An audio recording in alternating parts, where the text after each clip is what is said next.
He played 2 games. Big shout out to Legend Knight. What's going on YouTube? The NBA betting market video for January the 26th.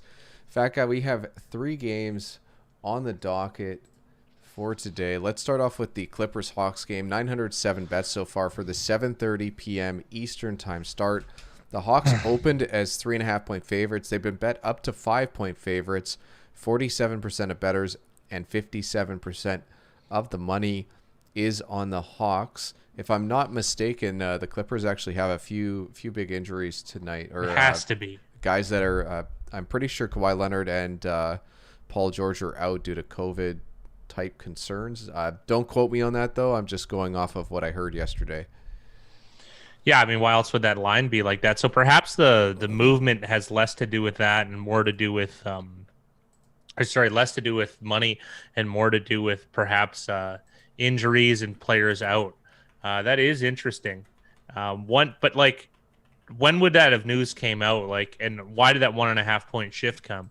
Like, did the line come already baked in with Paul George and Kawhi Leonard out? I always call him Cowie. I'm not good at the name thing, you know. Shows are like what a boomer I am. I got Kawhi Leonard, Cowie, yeah. Yeah, but anyways, the -3.5, -105 to -5, -105 doesn't make a ton of sense considering the there's 57% of the money. I guess that could swing at 1.5 points, but I would imagine it has something more to do with the injury news, as well as 177 and 193. They're taking exposure on the money line with the Clippers. It's probably balanced, so considering the ATS handle is going to be higher than the money line handle. But I'm assuming you got a little bit of news just to fill us in with. Yeah, Kawhi Leonard and Paul George are expected to miss the next week of action for health and safety protocols. So both of them aren't going to be playing. Also, Patrick Beverley is not going to be playing for the Clippers. It looks like Marcus Morris is going to be playing. Let me just double check on the Hawks side because I'm curious. I'm actually surprised that this line isn't higher. But that is like, there's like no expertise going into that. I'm just surprised. Considering that it's 2 fairly large players on that. So I'm guessing though that the Clippers would have been similar favorites if those guys were playing on the other side. Yeah, and the flip side. Now we do have something interesting to unfurl, if I may, Big Rye.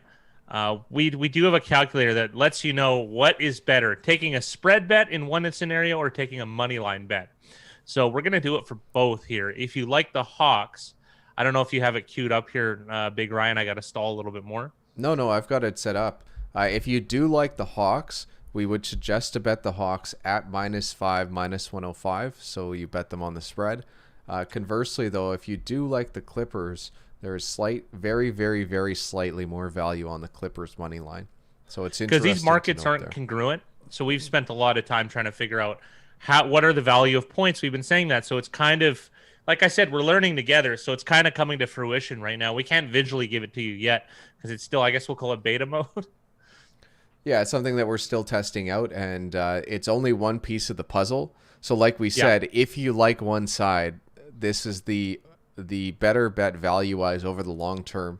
But we are definitely not saying to take one side or the other. We've just got the information now. If you do like a side, it is better to bet one side or the other. And don't forget, too, when you take money line bets over spread bets, you're going to lose more often, but the payout is going to be higher if you use the strategy that we're going to let you know. I'm not saying take every money line over the spread. Just we have a calculator in the background that can actually tell us how much better into like one is over the other to 1 degree. So in this case, Clippers money line offers slightly more value than Clippers +5 -105. And then onto the OU, it opened 221.5, still at 221.5. The juice has moved though from -104 up to -113.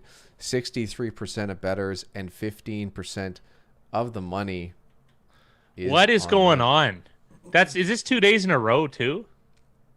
Like, look at that, 85% money in the under, but they're incentivizing. It's +103. I don't know. This is another thing to track because there are a lot of reverse line movements in these OUs, it seems. So, is it really pro money on the under? I'm not sure. It usually is. But why is the book incentivizing it so? I mean, Not monumentally, but I mean it's strong. Like one plus money at plus 103 on the under is very. It's a it's a strong incentivization, at least for me as well. I don't even know if incentivization is a word, but minus 113, they don't really want you to bet the over. So interesting stuff. And then let me just, I'm just going to do some very quick, brief math. So what is interesting for these 2 points right here, this minus 104 to minus 113 juice, is actually a difference of 2%. So 2% is quite a large difference when you look at that. But a lot of people don't think of that as I've got 2% more of a chance or 2% less of a chance of winning a bet, or technically not winning in this case, but profiting over the long term. So if you were to consistently bet at minus 104 compared to minus 113, you would actually lose out on 2% of your returns over the long term. Yeah, if you took the minus 113 number. I think you got it mixed up there, but on to the Wizards Rockets game. 870 bets, an 8 p.m. Eastern time start. The line opened at Rockets minus 3.5. They're still at minus 3.5, but the juice has moved in favor of the Rockets to minus 109. 50% of bettors and 70% of the money is on the Rockets against the spread. Let's take a look at the money line to see if it tells the same story or the opposite story.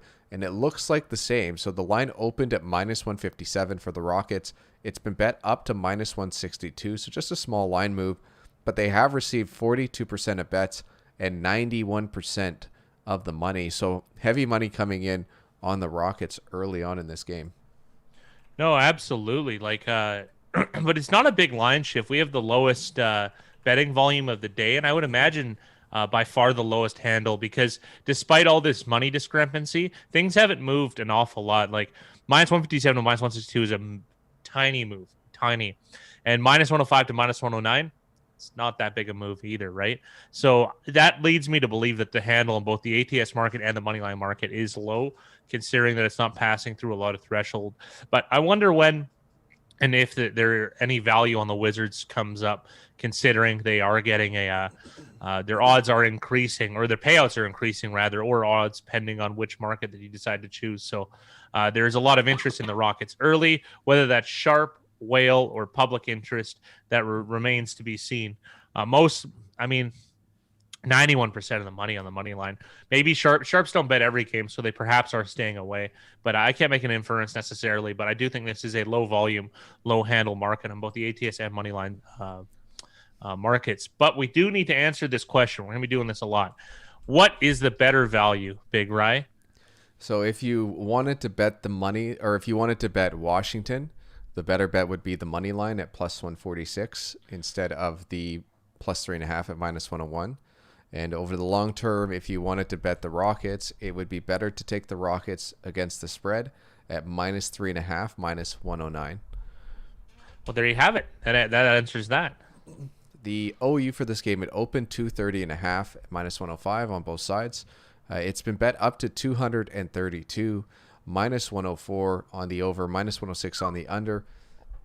54% of bets are on the under and 48% of the money. So those markets are actually quite even. Yeah, but maybe that money came in early on the over. That's why it moved. And then it got buyback at 232. I can see that. That makes sense.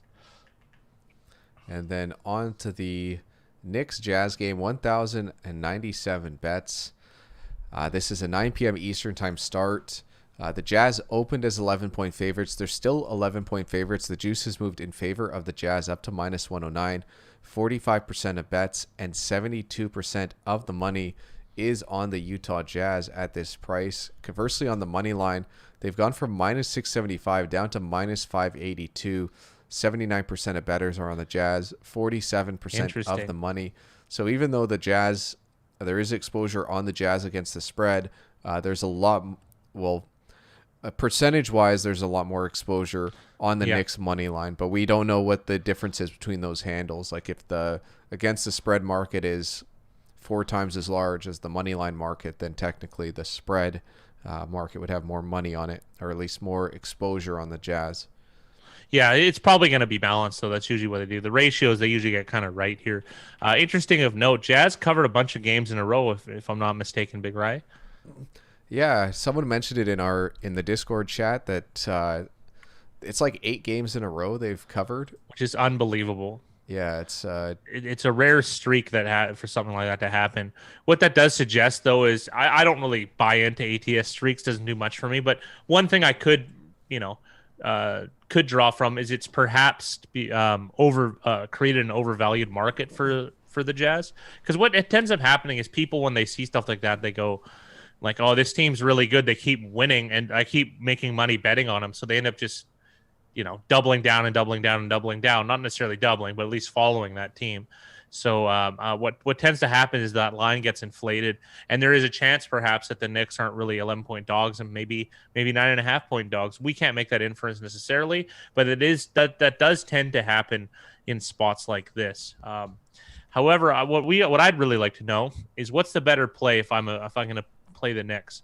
11 at -101, or that shift down in the money line to 460. well, even despite the large shift in money line, there is still quite a bit more value on taking the Knicks money line over the long term.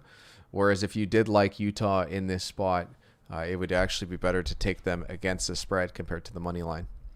Yeah, it's 3 similar games in that regard. On to the OU. It opened at 212.5 at -105 both sides. The OU now sits at 211.5, so it's gone down a point. With juice a little bit on the over, 211.5 at -107. 68% of bettors and 31% of the money is on the over. And it makes sense, though. I mean, 1,097 bets, the biggest one. I have a feeling that the handle is less on the OU than the other two. And this does make a pretty reasonable movement. Moves down a point, but incentivizes with 2 points of juice gained on the under bet with 69% of the money. So this does make a lot of sense here. It's perhaps that early sharp bettors were on the under. Can't say for sure, obviously, though, but as we all know, and I mention all the time, squares tend to like overs, and perhaps the market will balance out closer to tip-off. And that is it for the NBA betting market for January the 26th. Hopefully this information can help you guys out, and good luck with your wagers for today's games.